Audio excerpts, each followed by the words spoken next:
Bonsoir à toutes et à tous, bienvenue dans cette première édition du journal télévisé du Life Invader, pour faire un point sur les événements qui nous ont marqués. Retour sur le spectaculaire braquage de la banque de Sandy Shores qui a secoué tout l'État. Un scandale majeur touche actuellement le FBI avec de nombreuses questions qui restent sans réponse. La condamnation d'un grand criminel marque un tournant important pour la justice de l'État. Une prise d'otage à la Maze Bank a mobilisé les forces de l'ordre pendant plusieurs heures. Enfin, nous reviendrons sur une importante affaire d'escroquerie qui fait grand bruit dans l'État de Cayo. Nous allons devoir divulguer certaines informations. Le gouverneur Je vais vous donner... Je suis en face. Ah, parfait, monsieur le gouverneur, je vais vous donner un nom de code. Omega. Contactez très rapidement. Très rapidement.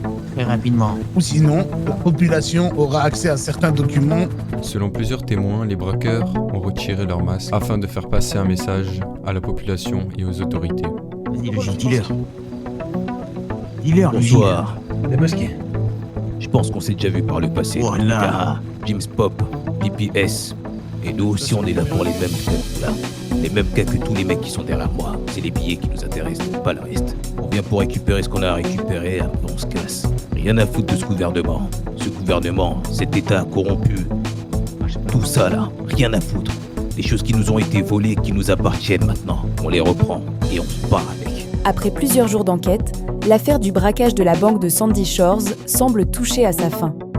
L'un des suspects a été interpellé par les forces de l'ordre et condamné à une amende de 80 000 $ ainsi qu'à une peine d'1 an de prison. Une décision qui marque une avancée importante dans cette affaire, qui avait fortement marqué les habitants de l'État. Puis nous allons parler d'une affaire qui va choquer et bouleverser toute la ville. Le directeur général du FIB est aujourd'hui visé par de graves accusations. Selon les premiers éléments de l'enquête, il aurait agressé plusieurs personnes et aurait également tenté de cacher certains anciens crimes. Cette affaire provoque de nombreuses réactions au sein des services fédéraux. Plusieurs personnes estiment que son statut de directeur du FBI lui aurait permis d'échapper plus facilement aux conséquences de ses actes présumés.